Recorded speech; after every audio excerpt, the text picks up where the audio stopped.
tey juróomi fan ci weeru juin bokk na ci li ñuy fàttaliku atum 1942 bés boobu la Théodoro Obiang Nguema Mbasogo gane si àdduna nekk chef d'état bu Guinée équatoriale mi ngi jiite réew mi ci atum 1979 ba tey ci août bi ñu dëgmal la fas yéene def 45 ans daanaka moom moo gën a yàgg ci bopp réew mi naam sax Paul Biya moom moo ko mag mais moo ko gën a yàgg ndax Paul Biya moom 42 ans la fa def te mi ngi am 91 ans moom Paul Biya alors loolu la ñuy fàttaliku ñu ngi leen ko doon wax sànq moom Théodoro Obiang Nguema ba muy jël bopp Guinée équatoriale suñu jiitu réew di président Bassirou Diomaye Faye gane seegul woon sax àdduna ñu fàttaliku loolu ak yeneen mbir yu xew 5 juin ati wute ñu dellu si. juróomi fan ci weeru juin atum 2023 xalif général des Mourides Serigne Mountakha Mbacké dafa dalaloon njiitu réew mi Macky Sall ca Touba Daaru Minam cortège bi mu ne woon nag ay militants Pastef ñoo ko doon yuuxoo ñoom daal baat bii di libéré Sonko moom la ñu doon yëkkati jamono jooju nag leaderu Pastef bi takk der yi ñoo ne woon buntu këram cité kër góor gi lépp rek ngir xañ ko mu mën a génn këram.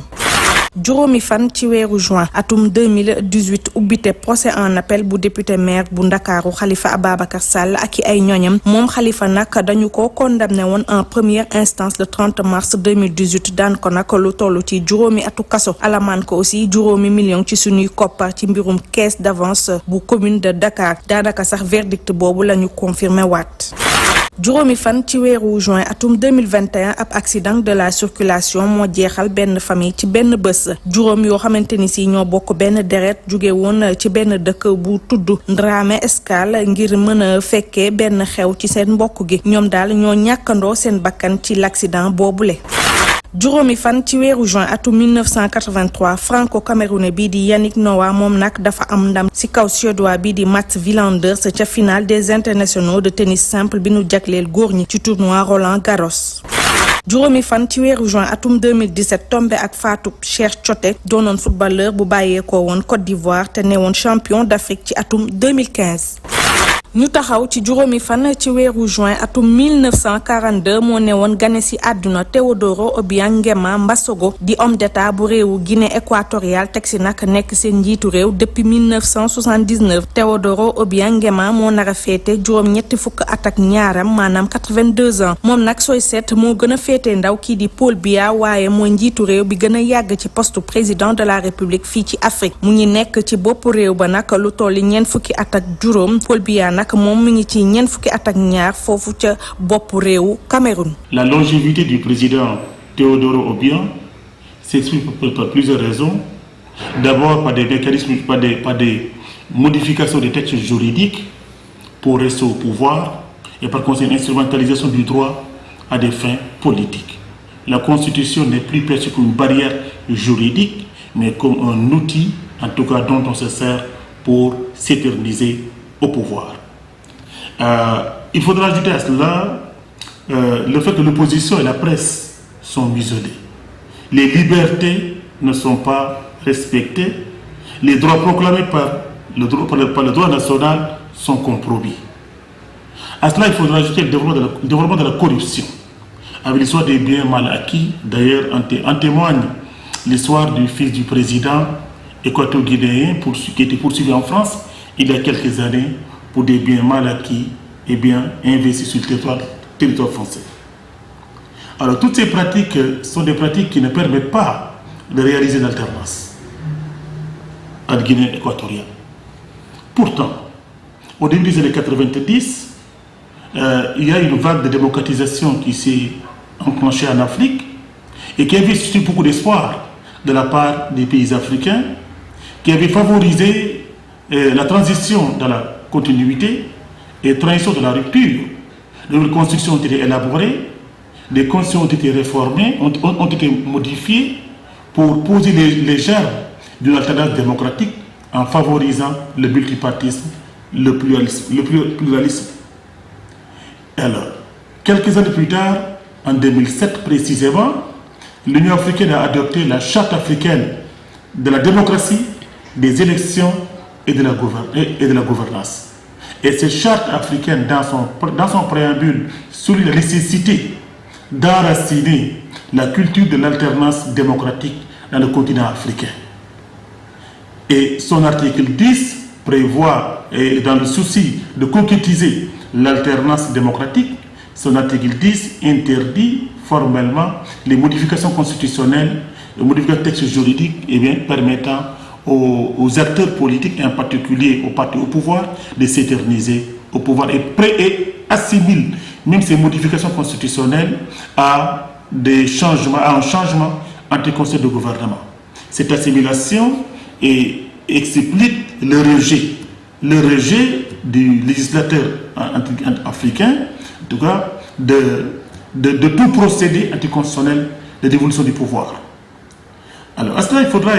faudra également ajouter